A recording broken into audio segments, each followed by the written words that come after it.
बड़ा अरसा हो गया जनाब उंगलियां कटवाए हुए, क्योंकि जब पतंग शतंग उड़ाते हैं तो आपकी उंगलियां शुंगलियां कट जाती हैं। और मेरे ख्याल में 18 साल, कुछ कह रहे हैं जनाब 18 साल, कुछ कह रहे हैं 25 साल। और इन 25 साल हो 18 साल हो, उसके बाद जनाब यहाँ पे एक बैन है जो कि हटा है, और पतंगबाजी जो है बसंत जो है वो मनाई जाएगी 6 फरवरी लाहौर में 2026 की बात, 2026 की बात कर रहा हूँ मैं। तो दोबारा से अपनी उंगलियां शुंगलियां जनाब इस पे टेप शेप चढ़ा लें आप, और दोबारा जनाब तैयारी पकड़ लें, क्योंकि यहाँ पे बसंत एक मरतबा फिर 18 साल कहें या 25 साल कहें, जितना भी अरसा कहें जनाब, एक मरतबा फिर बसंत मनाई जाएगी यहाँ पे। आई पर्सनली थिंक कि अगर एहतियात से बसंत मनाई जाए तो कोई बुराई नहीं है इसमें। तो इसको मेरे ख्याल में इस फेस्टिवल को एंजॉय करें और जनाब इसको जनाब बिल्कुल लेके चले इस तरीके से कि एहतियात फिर दोबारा। लेकिन अभी तो कोशिश की है पंजाब गवर्नमेंट ने, कुछ रजिस्ट्रेशन वेशंस करवा रहे हैं ताकि वहाँ पे जनाब को वायर शायर यूज़ ना हो, डोर ही यूज़ हो, क्योंकि नॉर्मली होता ही है कि ज़्यादा पतंगे काटने के चक्कर में जनाब ज़्यादा असी गुड़ियाँ काट लवांगे तो वो जनाब वायर यूज़ कर देंगे ने, जिस जो कि डेंजरस होती है, जिसकी वजह से लोग जनाब ज़ख्मी भी होते हैं और अमवात भी होती हैं। लेकिन आई पर्सनली थिंक कि अगर एहतियात की जाए और एडमिनिस्ट्रेशन भी एहतियात करवाए तो nothing like it, it's a good thing and we must appreciate this thing.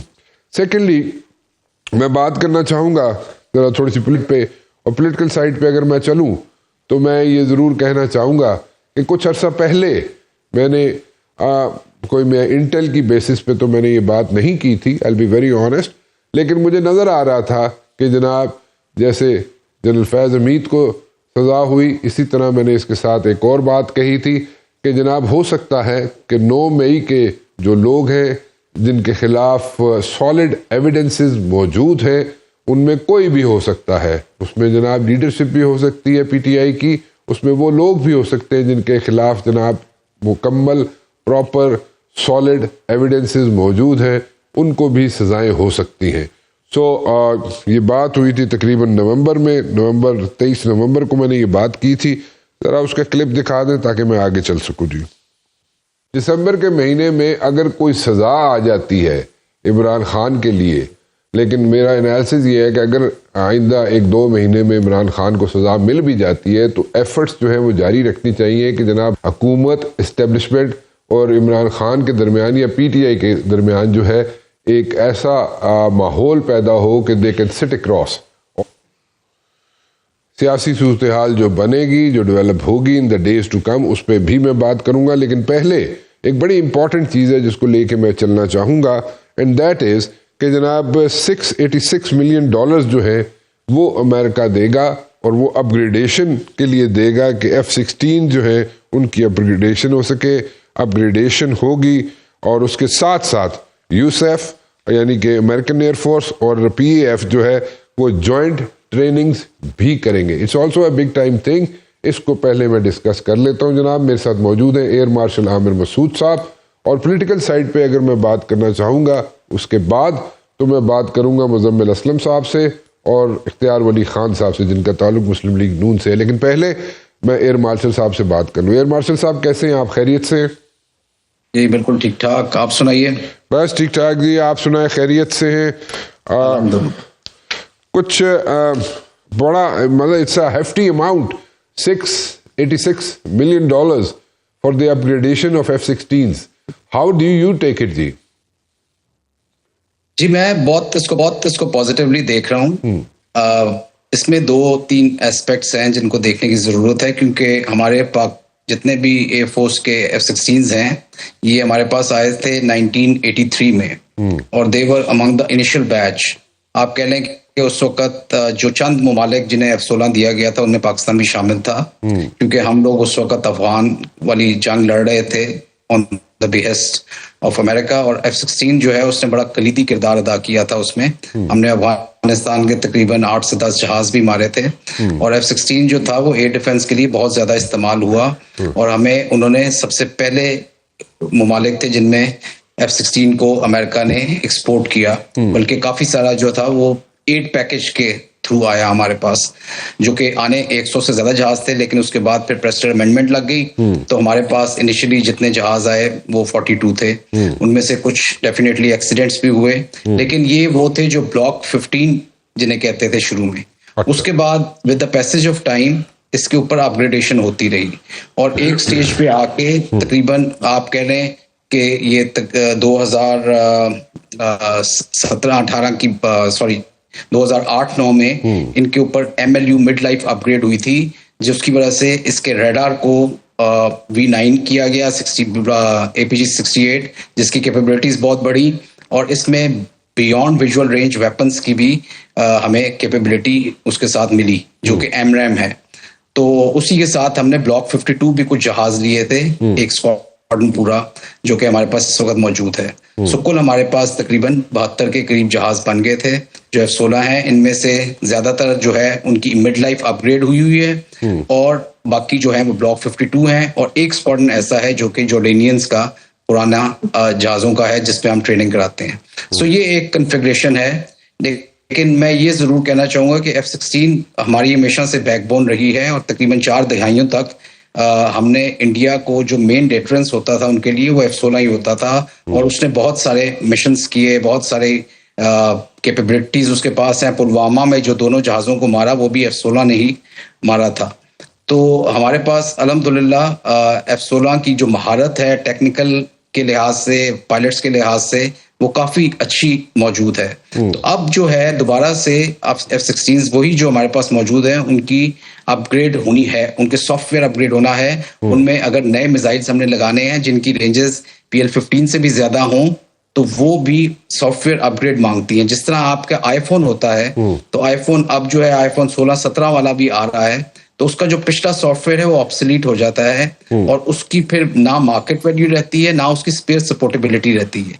तो यही जहाजों का ये है मसला कि अगर आप पुरानी चीज उड़ाते रहेंगे तो आपको वो स्पेयर्स भी नहीं मिलेंगे, और आपकी कैपेबिलिटी भी जो है वो ऑब्सोलीट हो चुकी होती है, और एडवर्सरी आपका जो है उसकी रेंजेस ज्यादा हो जाती हैं। तो उनको बेहतर करने के लिए, नए वेपन्स लगाने के लिए, नए मिसाइल्स बियॉन्ड विजुअल रेंज लगाने के लिए आपकी सॉफ्टवेयर अपग्रेड जरूरी होती है।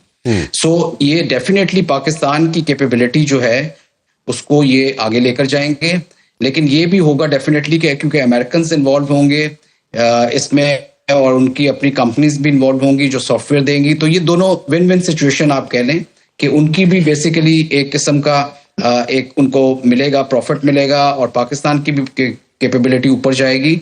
सो ये म्यूचुअली चीज होती है जो कि अमेरिकन गवर्नमेंट इसको करती है, कांग्रेस इसको अप्रूव करती है, और उससे डेफिनेटली दोनों इंडस्ट्री उनकी को फायदा होगा, और हमारी कैपेबिलिटीज जो हैं वो आगे जाएंगी। दूसरी चीज जो आपने ट्रेनिंग की बात की, एक मिनट मास्टर साहब, मेरे इस पे थोड़ी सी ट्रेनिंग पे मैं आता हूँ, लेकिन पहले मैं इसकी सॉफ्टवेयर अपडेट की बात करना चाहूँगा।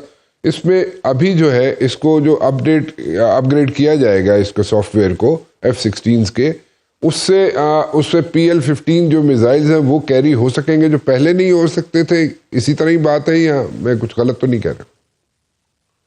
नहीं जी, इसमें 3 चीजें जो मुझे सामने आई हैं, जो हमने पढ़ा है, जो उस कॉन्ट्रैक्ट का था, उसमें एक तो इसका लिंक 16 जो है उसकी अपग्रेडेशन है, और जिन जहाजों में वो नहीं है उसमें वो डाला जाएगा। वो बड़ी इंपॉर्टेंट चीज होती है, क्योंकि लिंक के थ्रू जहाज एक दूसरे से जब कनेक्टेड होते हैं तो एक कॉमन ऑपरेटिंग पिक्चर उनके पास मौजूद होती है, जिसकी वजह से वो एक दूसरे को आइडेंटिफाई कर सकते हैं, फ्रेंड एंड फो को इन द बैटलफील्ड।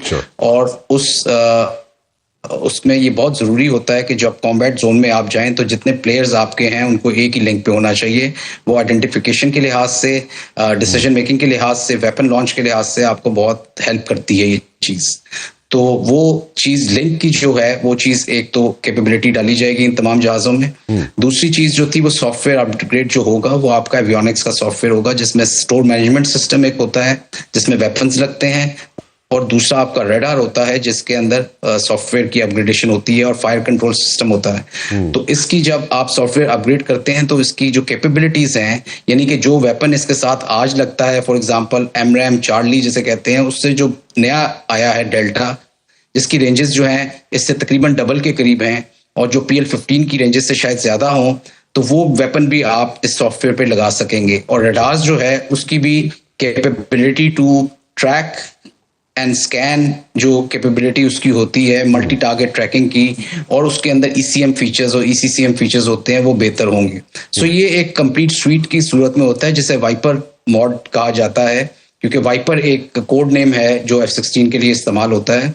तो वो वाइपर अपग्रेड इसमें जब होगी तो ये तमाम चीजें जिसका मैंने आपसे जिक्र किया है, इनकी अपग्रेडेशन होगी, और वो डेफिनेटली जो उनके OEMs होते हैं, जिस तरह लॉकहीड मार्टिन है और उनके साथ एसोसिएटेड जो ऑथराइज्ड इनके OEM है, वो इसकी अपग्रेडेशन करेंगे, और सोर्स कोड वगैरह उन्हीं के पास होते हैं जो कि ये कैपेबिलिटी आपको दे सकते हैं।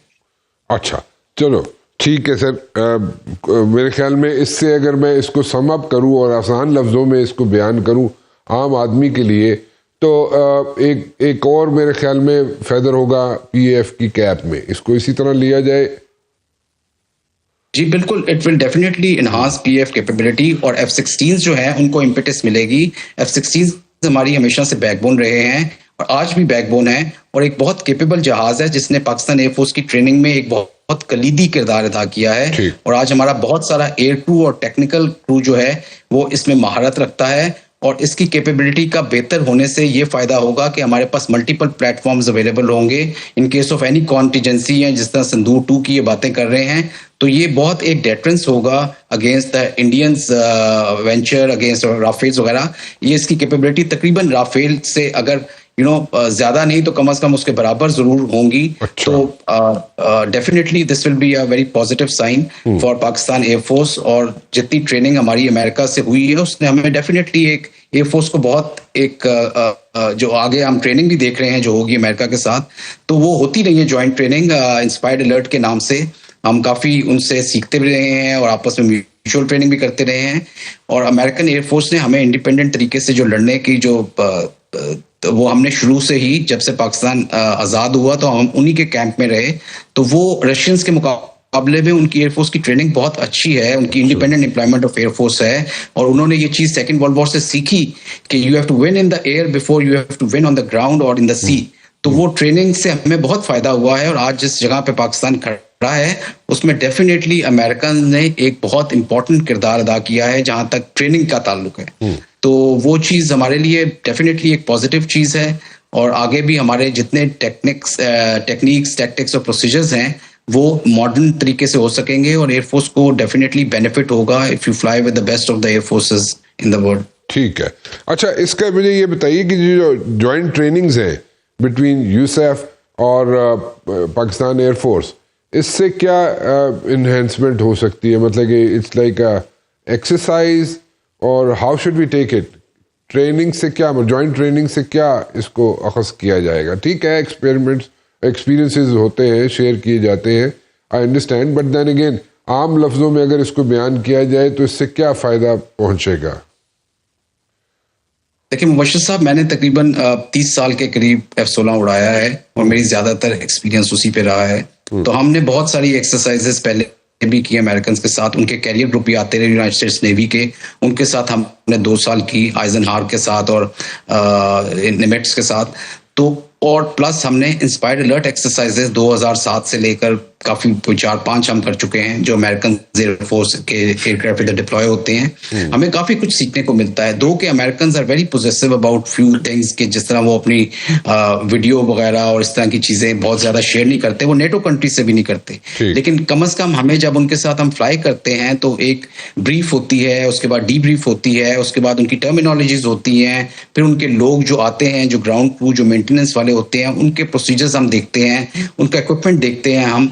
तो ये तमाम चीजें जो हैं आपको बताती हैं कि एक मॉडर्न एयरफोर्स जो कि which is the strongest air force in the world, और जिसके तमाम तरीके जो हैं बहुत मॉडर्न लाइंस पे हैं, उनको कैसे आपने अपने अंदर जो है उनको राइज करना है, उनको इस्तेमाल करना है, और अपनी ट्रेनिंग को मॉडर्नाइज करना है, अपनी नेटवर्किंग को बेहतर करना है, मल्टी डोमेन ऑपरेशंस के तरफ जाना है। ये तमाम चीज़ें अमेरिकन ऑलरेडी फॉलो कर रहे हैं, और जब हम उनके साथ बैठते हैं तो हमें पता चलता है कि डाटा लिंक का इस्तेमाल किस तरह से बेहतर हो सकता है, किस तरह से डिसीजन सपोर्ट टूल्स जो बने हुए हैं, आर्टिफिशियल इंटेलिजेंस का जो अमल दखल है जो आ चुका है, और किस तरह से वो they are looking forward for the future campaign planning, तो ये तमाम चीज़ें सीखने को मिलती हैं। तो मेरा ख्याल में ये ट्रेनिंग जारी रहनी चाहिए और इसका बहुत फ़ायदा है और हमेशा से फ़ायदा रहा है पाकिस्तान एयरफोर्स को, जिसकी वजह से वो इंडियंस पे बढ़ती रखी है उन्होंने, क्योंकि इंडियंस मोस्टली रशियन कैंप्स में रहे हैं and Russians have been using air force as a air artillery and not as an independent air force. बिल्कुल ठीक है। मैं थोड़ा सा, मुझे इसकी आई वुड नॉट से कि मुझे इन डेप्थ डिटेल्स में मैं नहीं जाऊंगा specifically, there is a reason for that and I hope you understand, और मेरे ख्याल में जिन लोगों को समझ आए वो भी समझ जाएंगे, because I have lived at the Bolling air force base Washington DC for quite some time, और it was a study tour, but then again मुझे I understand what you are saying, उसमें बहुत लर्निंग प्रोसेस है और बहुत कुछ उसमें सीखने को मिलता है। Thank you very much for joining me air marshal साहब, बहुत बहुत शुक्रिया आपका। अब जरा पॉलिटिकल साइड पे जाना चाहेंगे जी हम, और पॉलिटिकल साइड पे हम जानना चाहेंगे कि मुज़म्मिल असलम साहब जनाब इकॉनमी पे दस्तरस रखते हैं और इख्तियार वली साहब भी फ्रंट फुट पे आके खेलते हैं और काउंटर करते हैं जो नैरेटिव्स होते हैं PTI के उनको, क्योंकि उनका ताल्लुक इख्तियार वली साहब का मुस्लिम लीग नून से है, और IMF जो है वो उसका चंक जो है आने वाला है, it's in the pipeline, but at the very same time Muzammil Aslam साहब जिनका ताल्लुक PTI से है, KPK की गवर्नमेंट में रह चुके हैं, वो कुछ उनके रिजर्वेशंस थे जिसकी वजह से उन्होंने छोड़ दी थी हुकूमत।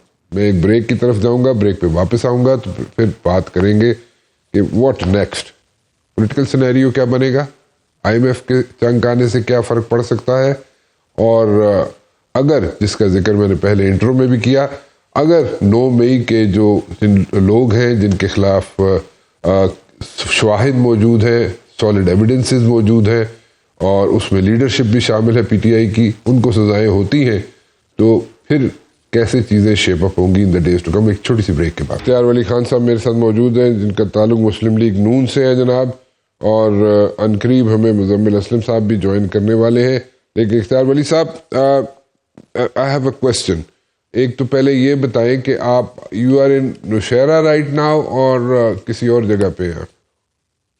नहीं सर, मैं अपने घर पे हूँ, नौशहरा में हूँ, नौशहरा में, इस्लामाबाद से वापस आ गए। जी मैं माजर चाहता हूँ, मुझे पहले ही समझ जाना चाहिए था, क्योंकि आप शलवार कमीज पहन के बैठे हैं तो नौशहरा में ही होंगे, क्योंकि इस्लामाबाद में जब आप आते हैं तो आप सूट पहन के आते हैं, उसके जो एक्टिविटीज यहाँ नहीं वो नहीं, इनफैक्ट वो जब आपके शो में आते हैं ना, जी उस दिन फिर हम सूट पहन कर आते हैं, क्योंकि आपने अपना माहौल बड़ा ऑफिशियल और बड़ा ही डिसिप्लिन किस्म का बनाया होता है। और आपका कोऑर्डिनेटर हमें कह देता है कि जी राना मुबशिर साहब कहते हैं कि मेरे पास स्टूडियो में वही बंदा बैठेगा जो सूट पहन कर आएगा। ठीक है जी, इतना तो आपकी वजह से हमारे आपकी वजह से हमारे जो है ना सूटों के खर्चे जो है बढ़ गए हैं। ये मैं आपके चैनल को जो है तो अपने बिल में जमा कराने लगा। चले वो जरूर कराइएगा, लेकिन you are using my shoulder, pass नहीं होंगे, you are using my shoulder, जो यहाँ पे इस्लामाबाद में आपकी कैमोफ्लेज एक्टिविटीज होती हैं उसको आप कवर करने के लिए मेरा कंधा इस्तेमाल कर रहे हैं।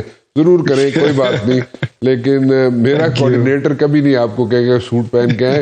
ये आपकी अपनी जो एक्टिविटीज है वो खराब है, ये अपने आपके घर वाले शो देखते हैं इसलिए आप बोल रहे होते। चले कोई बात नहीं, इसको मेरे कंधा आपके लिए हाजिर है, ठीक है।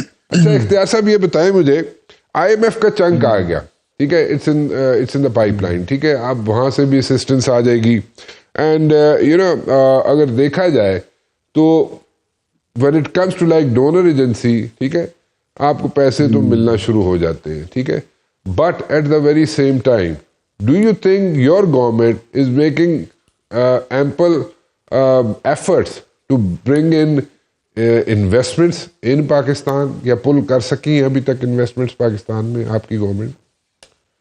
बिस्मिल्लाहिर्रहमानिर्रहीम। बहुत शुक्रिया राना मुबशिर साहब, आपने अपने शो में इनवाइट किया। You are most welcome ji, you are always welcome. In fact मैं थोड़ी सी आपको थोड़ा सा पीछे लेके जाऊंगा, 2-4 जुमले मैं बोलूंगा कि जब 2022 में जब हुकूमत चेंज हुई तो उसके बाद ये आवाजें उठने लगी थी कि पाकिस्तान जो है तो ये डिफॉल्ट करने लगा है, ये सोमालिया बन जाएगा, ये श्रीलंका बन जाएगा और ये दिवालिया हो जाएगा, इसके पता नहीं कितने टुकड़े हो जाएंगे। इमरान खान साहब की वो खुद उनकी स्टेटमेंट भी रिकॉर्ड पर है और उनकी टीम के जो की मेंबर थे, जो वजीर खजाना थे उस वक्त के शौकत तरीन साहब, साथ में उमर अयूब साहब बैठे हुए थे और केपी के जो वजीर खजाना थे तैमूर सलीम झगड़ा साहब, वो भी बैठे हुए थे। और फिर उन्होंने सितम जरीफी ये की कि इन्होंने IMF को फिर खत भी लिखा कि पाकिस्तान के कर्जों को रीशेड्यूल भी ना करें और इनको मजीद कर्जे भी ना दे। कि मतलब जो ये प्लान ये बता रहे थे कि अब ये मुल्क टूट जाए, ये 3 हिस्से हो जाए, ये सोमालिया और दिवालिया बन जाए, सिरिल जाए, उसको ये पाया तकमील तक पहुंचाने थे। सो हमारे पास IMF के पास जाने के अलावा कोई दूसरा ऑप्शन था नहीं। अदरवाइज अगस्त 2016 में नवाज शरीफ ने IMF का प्रोग्राम क्लोज कर दिया था और हमने उसको गुड बाय कह दिया था कि हमें मजीद आपके पैसों की जरूरत नहीं है, अब हम अपने पैरों पर खड़े हो चुके हैं। और ये हमारा एक की प्रोग्राम था कि हमने आगे बढ़ना है और अपने पैरों पर खड़ा होना है। कशकोल तोड़कर हमने जीना सीख लिया है और हमें सीखना भी चाहिए। अब उसके बाद अब आपका जो दूसरा सवाल है, so this was the story. हालांकि इमरान खान साहब ने वोट इस बुनियाद पर कौम से लिया था कि मैं मरते मर जाऊंगा, मैं खुदकुशी कर लूंगा, लेकिन मैं कभी कर्जा नहीं लूंगा। IMF के साथ मुआहदे किए, पेट्रोल की कीमतें बढ़ा भी दी। हालांकि वादा इनका था कि हम 40 रुपए का पेट्रोल देंगे, फिर आपको पता है कि 150 से तजावज कर गया। जाते जाते मुआहदे IMF के साथ तोड़कर पेट्रोल की प्राइसेस गिरा दी, जो एक अनदर ब्रीच ऑफ एग्रीमेंट था। और उसकी वजह से क्या नुकसान हो सकते हैं, that's you know very well Rana Mubashir साहब, आपसे ज्यादा कौन जानता है कि जब आप मुआहदा करके तोड़ते हैं तो उसके फिर रिएक्शंस क्या होते हैं, रिपरकशंस क्या होते हैं और कॉन्सिक्वेंसेस क्या होते हैं। ऐसे हालात में हमने फिर कश्ती को संभाला और हम बचा कर लाए हैं।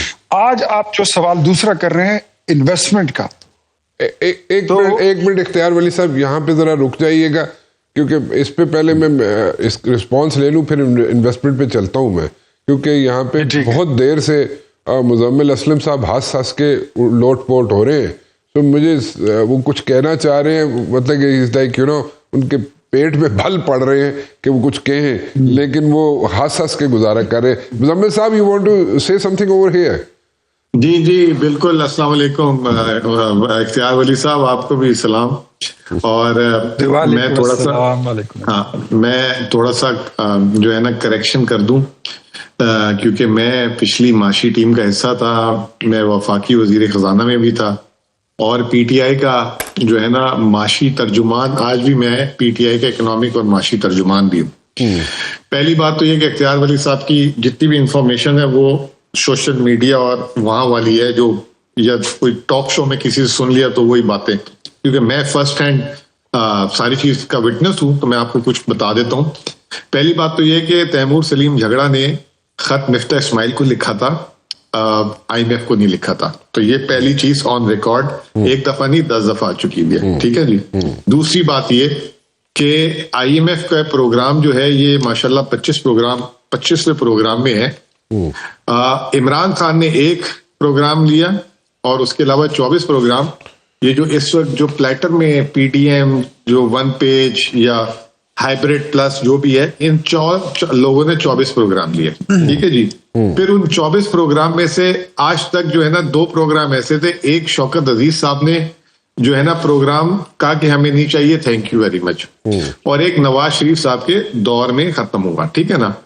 जाते जाते इन्हीं के जो है लोग, जो इसहाक डार साहब, एहसन इकबाल 10 दफा बोल चुके कि इमरान खान की हुकूमत की सबसे पहली गलती ये थी कि उसने पहले दिन ही IMF प्रोग्राम क्यों नहीं लिया था, उसने 6 महीने साल क्यों लगा दिया था, ठीक है जी। फिर उसके बाद 2022 के बाद जब ये कह रहे हैं कि पेट्रोल की प्राइस का ब्रीच कर दिया था IMF ने और ये इनको इतना नहीं पता, मैं वहां पे था। अप्रैल 2022 में हुकूमत खत्म हुई थी और फरवरी 5 को IMF की किस्त आई थी हमें। कब? फरवरी 5 को।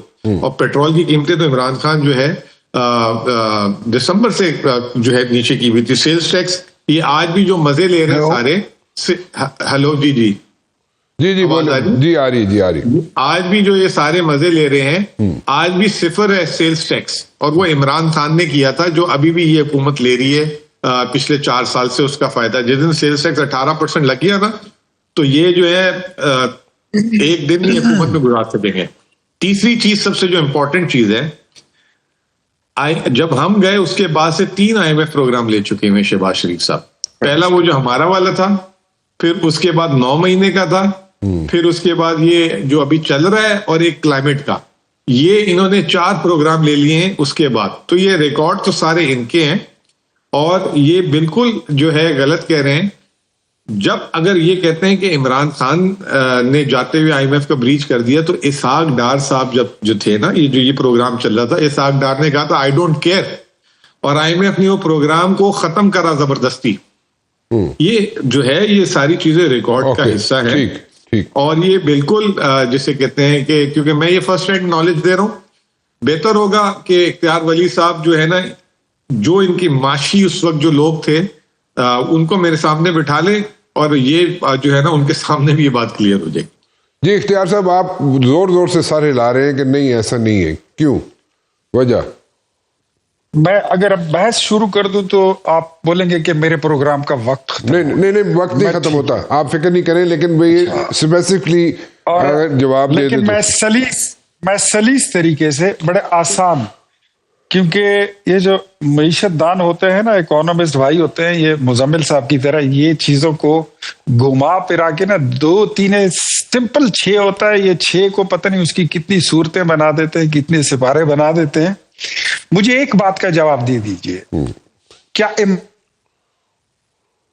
मर जाऊंगा, मैं खुदकुशी कर लूंगा, लेकिन मैं IMF से पैसे नहीं लूंगा, कर्जा नहीं लूंगा, इस बात की तस्दीक करें हाँ या ना।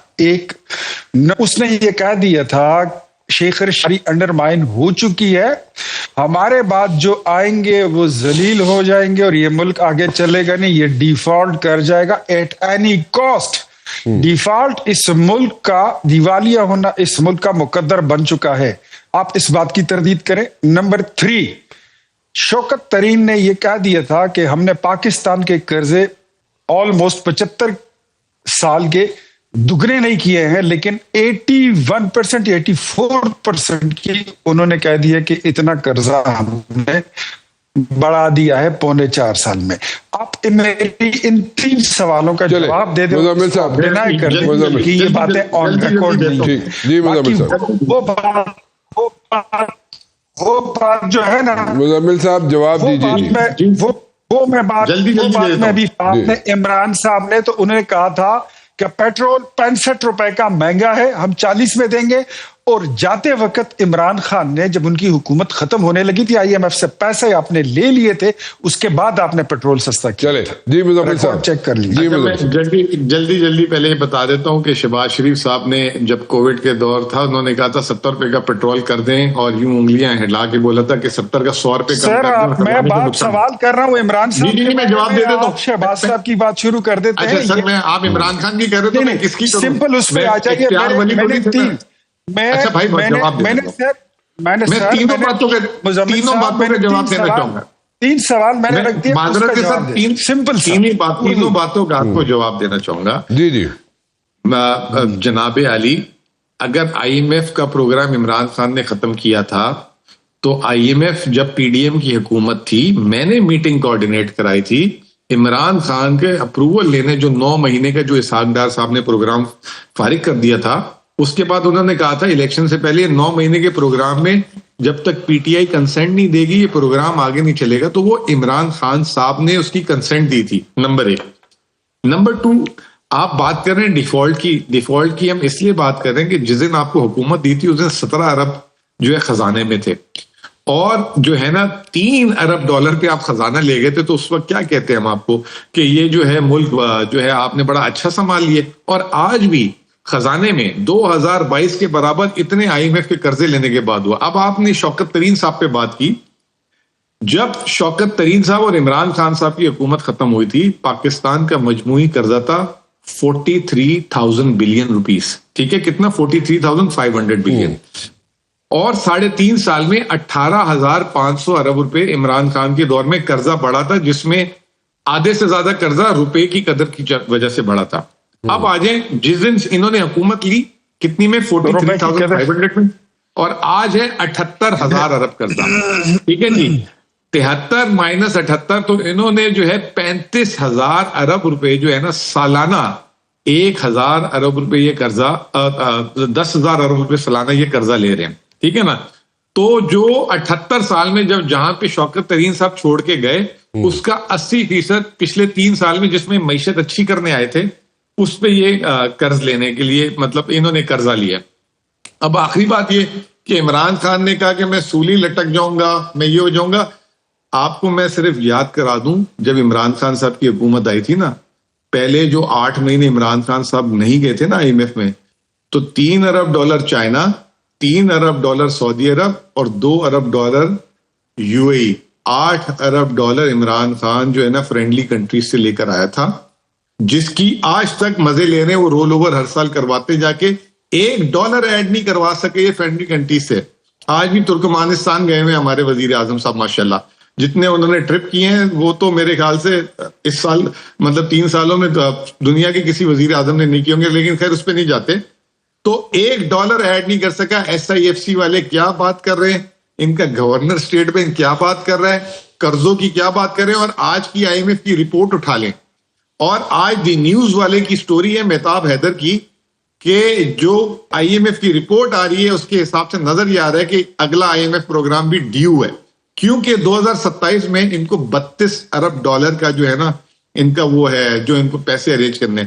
32 छोड़े, इनसे तो $300 मिलियन नहीं जमा हो रहे। अच्छा जी जी इख्तियार साहब, हम बात कर सकते हैं? जी करें, जी जरूर करें।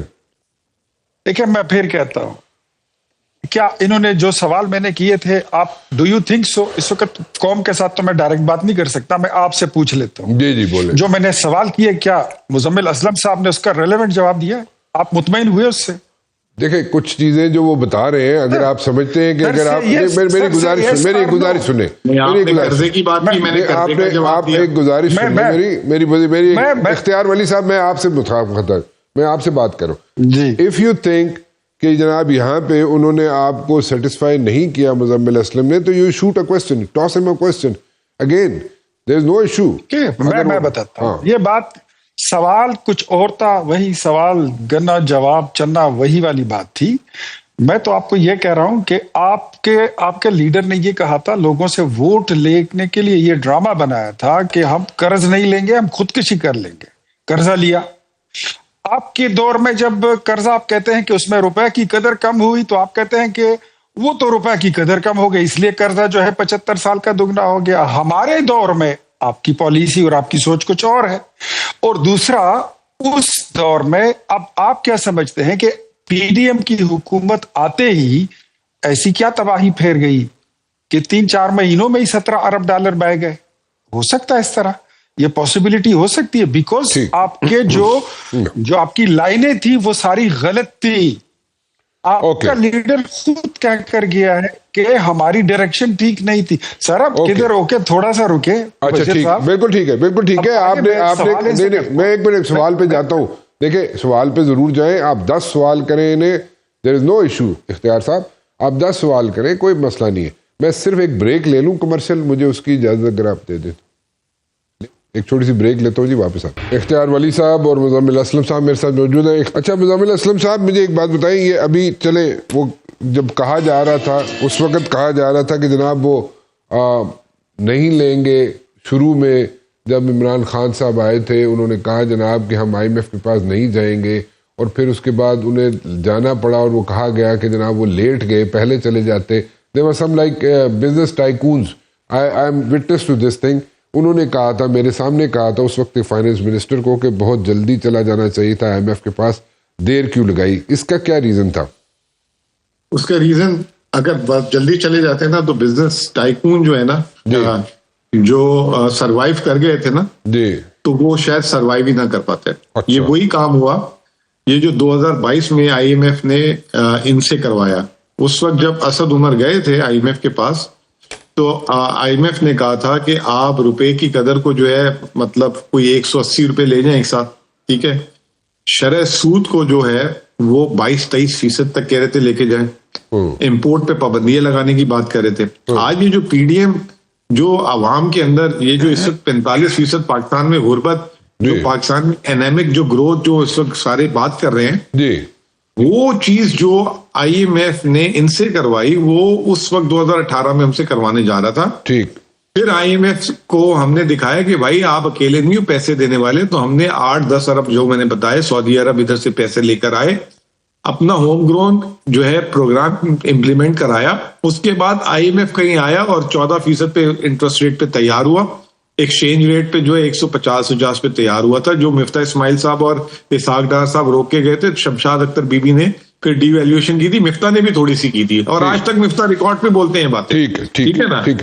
तो वो जो वजह है, अब बिजनेस कम्युनिटी को अगर उसी वक्त 20% इंटरेस्ट रेट कर देते ना, तो आज जिस तरह PDM को वो जगह जगह बदवाएं दे रहे हैं ना, उसको वो हमें देना शुरू कर। ओके, इख्तियार साहब से राब्ता दोबारा से हो गया जी, हो गया। इख्तियार साहब, आप कोई बात कर रहे थे, उसको कंप्लीट कर लें क्योंकि आपसे राब्ता मुनक़ता हो गया था।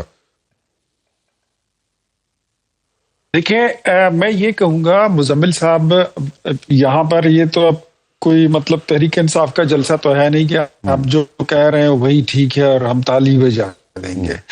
मैं फिर आपसे 2-3 सवाल अभी करता हूं, बिकॉज आपने वोट जिन नारों पे लिए था उस पे आप पूरा नहीं उतरे। जिस सूबे के आप इस वक्त मुशीर खजाना हैं, अभी नहीं है, जहां पर 13 साल से पाकिस्तान तहरीक इंसाफ की हुकूमत है, पेशावर में। कैन यू लिसन मी? मेरी आवाज आप तक आ रही है? जी जी आ रही है, जी आ रही है। Can you listen me? जी जी, आई कैन हियर यू जी।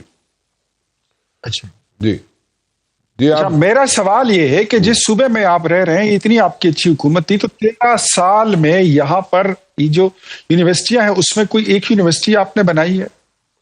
इतने ये पेशावर में वही पुराने जमाने के जो अस्पताल है, हयात टीचिंग हॉस्पिटल है, पेशावर में हयाताबाद मेडिकल कॉम्प्लेक्स है, लेडी रीडिंग हॉस्पिटल है, इन अस्पतालों में किसी एक अस्पताल का इजाफा हुआ है? कोई एक कॉलेज बना है, कोई एक स्कूल, कोई एक डिस्पेंसरी? वो कबायली अजला जिनके आप आज हुकूक की बात कर रहे हैं, वहां पर आपने कोई एक सड़क बनाई है, कोई एक डिस्पेंसरी बनाई है? चले जी, ऐसी कोई चीज अगर है जी मुजम्मिल साहब, रिकॉर्ड पे मेरे पूरे 4 साल की। मुजम्मिल साहब को रिस्पांस देने जी, मुजम्मिल साहब रिस्पॉन्ड करें। अगर मुझे इजाजत दे दें हमारे जो है जी जी, मेरे ख्याल से मैं तो 2 साल पहले इस सूबे में आया हूँ, 2 साल भी नहीं हुए, लेकिन अल्हम्दुलिल्लाह मुझे लगता है कि मेरी इख्तियार वली साहब से बहुत ज्यादा इंफॉर्मेशन KP में हो चुकी भी है। ठीक है ना।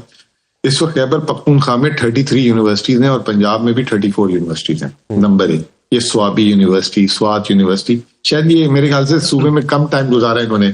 ठीक है ना। दूसरे नंबर पे हायर एजुकेशन जो है ना, ये भी जरा सा मुझे बात मुकम्मल करने दें, फिर देखे ना, ये तो मैंने आपके बीच में बोला, मैंने आपके बीच में नहीं बोला, मेरा सवाल मैंने बीच में नहीं बोला ना, मुझे मुकम्मल करने दें। फिर जो बोल रहे हैं आप गलत बोल रहे हैं, नहीं आप मुझे गलत साबित कर दीजिएगा ना, समझ ले, मुझे मुकम्मल करने मैं आपसे सर सवाल रिपीट देखें, जब मैं इनको चिट करता हूं तो ये मुझे ये बताइए, मैं ये कह रहा हूं 33 और सर चित तो मुझे आपके बड़े अच्छे अच्छे लीडर नहीं कर सके, मेरे आगे कोई बोल ही नहीं सकता। मैं ये कह रहा हूं कि इन 33 यूनिवर्सिटियों में आपने कितने बनाई है, उन कम वक्तों का नाम बता दे, वो बता दे, ये बता दे, आपने कितनी बनाई है वो बता दे। मेरे दोस्त, यही तो आपको जरा हौसला रख के सुनेंगे ना, इंशाल्लाह आपकी नॉलेज में इजाफा होगा। बस मैं ये कहना चाहता हूँ, मैं हौसला करता हूँ, हौसला करके सुने। ठीक है ना। 33 यूनिवर्सिटी, स्वाबी यूनिवर्सिटी, ठीक है ना। इसके अलावा दूसरा एक आपको आपकी इत्तला के लिए पूरी करें हायर एजुकेशन जो है, हायर एजुकेशन यूनिवर्सिटियां पूरी करें ना, 33 यूनिवर्सिटियां पूरी करें ना जो आपने बनाई है। मैं आपको सुन लेना, मेरी खुदा के वास्ते बात सुन लेंगे तो आपको सब समझ आ जाएगी, आपकी नॉलेज में भी इजाफा होगा। हायर एजुकेशन जो है ना, ये जो आपकी वफाकी हुकूमत है ना, उसका भाईजान तो लेना जो आपने बनाई है यूनिवर्सिटी, अल्लाह के बंदे, मैं जो है बोल रहा हूं तो मुझे बोलने दो। आपके पास तो बड़ी इंफॉर्मेशन है ना, मुजम्मिल साहब आपके पास बड़ी इंफॉर्मेशन है। आप सिर्फ उन यूनिवर्सिटियों के नाम बताइए, मैं तभी आपको आगे बोलने दूंगा। आपने 33 यूनिवर्सिटियों के नाम मुझे बताने हैं जो इमरान खान की हुकूमत में बने हैं, बताइए। स्वाबी यूनिवर्सिटी बताइए, स्वाबी यूनिवर्सिटी बोलिए, स्वात यूनिवर्सिटी, ठीक है ना। एग्रीकल्चर यूनिवर्सिटी DI खान, एक वाली बड़ी वाली और उसके बाद दूसरी, ठीक है ना, ठीक है ना। आपने कहा कि एक यूनिवर्सिटी नहीं बनी, दूसरी बात आप सुन ले, एक और 33 यूनिवर्सिटीज ऑन रिकॉर्ड है। दूसरी बात सुन लीजिएगा, आपको ये नहीं पता कि हायर एजुकेशन का बजट फेडरल गवर्नमेंट ने आज तक अपने पास कैसे इंफॉर्मेशन, सुन तो ले यार, देखो मेरी बात तो सुन लो, अल्लाह के वास्ते मेरे बंदे, बात तो सुन लो आप। हायर एजुकेशन जो है ना, आज भी फेडरल गवर्नमेंट बजट देती है, फेडरल गवर्नमेंट बजट देती है आपकी, पंजाब को, सिंध को, सबको। हायर एजुकेशन अभी तक डिवॉल्व नहीं किया फेडरल गवर्नमेंट ने, उसके बावजूद इस साल, सिर्फ इस साल 10 अरब रुपए ग्रांट एंड एड जो है सूबे खैबर पख्तूनख्वा ने दी। फिर आपने कहा एक कॉलेज भी नहीं है खैबर पख्तूनख्वा में ऐड किया। इस साल का सिर्फ हायर एजुकेशन का 50 अरब का बजट है और टोटल सूबे का 16% एजुकेशन का बजट है, जो पाकिस्तान में हाईएस्ट है। फिर आप आ जाए हेल्थ में, अब आप हेल्थ की बात कर लें, ये आपके जो मायो सर्विसेज हॉस्पिटल, ये जो आपका कराची में जो सिविल हॉस्पिटल, जिना हॉस्पिटल, ये सब माशाल्लाह पाकिस्तान बनने से पहले के बने हुए हैं, ठीक है ना। खैबर पख्तूनख्वा वाहिद सूबा है, ये कल की आपको मैं बात बता रहा हूं, फीकस हेल्थ में 6,180 रुपए खर्च करता है, और जहां पे आपकी हुकूमत पंजाब 4,900 रुपए खर्च करता है। मैं मुजम्मिल साहब एक मिनट में वाइंडिंग रिमार्क ले लूं जरा इख्तियार साहब से। जी इख्तियार साहब कुछ कहना चाहे? अच्छा चले, सारे हिलाएं, जरूर हिलाएं, लेकिन जरा कुछ कहना चाहेंगे आप, क्योंकि I am running out of time now. इख्तियार साहब, योर कमेंट्स। सर मैं मुजम्मिल साहब जो है ना, इनको बुलाइए स्टूडियो नेक्स्ट वीक, और हम आपके स्टूडियो में लाइव मुज़ाकरा करेंगे। मुझे लड़ाई, क्योंकि ये 33 यूनिवर्सिटियां मुझे दावा करते हैं कि इनके पास मेरे से मैं लड़ता नहीं, ना भाई मैं लड़ाई नहीं लड़ूंगा, आप दलील से बात करें। जो मेरा सवाल होगा मुझे उसके गुस्से में आ जाते हैं। मैं कमजोर सा आदमी हूँ, मैं आपको मुकाबला नहीं कर सकूंगा। वो यार ऐसा देखिए, चले मेरे ख्याल में इसको ऐसे ही रख लेते हैं यहाँ पे। देखिए यहाँ पे ऐसे ही कर लेते हैं मुजम्मिल साहब, क्योंकि यहाँ पे वो सर मेरी बात जी सुन लीजिए, तैयारी करके आ जाए, मैं ये मौका दे देता हूँ, तैयारी करके आ जाए, मैं अभी भी तैयार हूँ। एक तरफ आपने दावा किया कि आपके पास मुझसे ज्यादा फर्स्ट हैंड इंफॉर्मेशन है, दूसरी तरफ आप 33 यूनिवर्सिटियों में से 1 दर्जन के नाम भी नहीं बता सकते। ये आपको तैयारी का हालत जो है ना, सारों के नाम बता दो। फिर आपने कहा यूनिवर्सिटी आपके पास, आपको दलील दी मैंने 33 नहीं है भाई। जिन यूनिवर्सिटियों का आप जिक्र कर रहे हैं, मेरी जान, वो यूनिवर्सिटी नहीं, वो कैंपसेस की आप बात कर रहे हैं। मर्दान यूनिवर्सिटी जो है आपकी अलग से, मर्दान में भी बनी है। मर्दान यूनिवर्सिटी, खुदा के बंदे, मर्दान यूनिवर्सिटी हैदर खान होती ने बनाई थी। आप क्या बात कर रहे हैं? फीता काट के पैसे ना करें, डिग्रीटल के पैसे, आपने तो जमीन के पैसे भी नहीं मत करें। आपको जमीन के पैसे भी नहीं दिए। आपको बता दूं, 31 कोर्ट में केस चल रहा है। मैं आपको रिकॉर्ड पे मुजम्मिल मैं भाई आपको रिकॉर्ड पे लाना चाहता हूं, और मेरी ये बात सिर्फ आप नहीं सुन रहे, ये खैबर पख्तूनख्वा समेत पूरे पाकिस्तान के लोग सुन रहे हैं कि पेशावर की जो यूनिवर्सिटियां हैं वो डिफॉल्ट हो रही हैं, उनके पास तनख्वाहें नहीं है, और आपकी हुकूमत ने अली अमीन साहब, जिसके आप मुशीर खजाना थे, उन्होंने उसको बेचने का ऐलान कर दिया है। चले मेरे ख्याल में ऐसे कर लेते हैं इख्तियार वली साहब और मुजम्मिल साहब ऐसे कर लेते हैं जो मेरे ख्याल में इख्तियार वली साहब बात कर रहे हैं और कह रहे हैं कि जनाब कोई लड़ाई झगड़ा नहीं होगा स्टूडियो में आप दोनों आ जाए। और इख्तियार वली साहब इख्तियार वली साहब लड़ाई कर लेते हैं भाई, एंड में जब इनसे आर्ग्यूमेंट वो हो जाते हैं तो फिर ये लड़ाई करते हैं। मैं नहीं भरोसा करता इस पे, मैं कमजोर आदमी। अच्छा चले इसको let's keep it for next time. दोनों यहीं से हम शुरू करेंगे, यहीं से हम शुरू करते हैं सारा सिलसिला, और फिर दोबारा इसी तरह शुरू करेंगे, यहीं से शुरू करते हैं, ठीक है। और मेरे ख्याल में ये दोबारा अगर ये सिलसिला कल ही कर ले मेरे ख्याल में कल नहीं सर, नेक्स्ट मंडे ट्यूसडे। अच्छा चले नेक्स्ट वीक कर लेते हैं, ठीक है जी। आप सबका बहुत बहुत शुक्रिया जी। फिर राना मुबशिर को इजाजत दीजिए, कल 7 बजे फिर हाजिर हूँगा। टिल देन अल्लाह।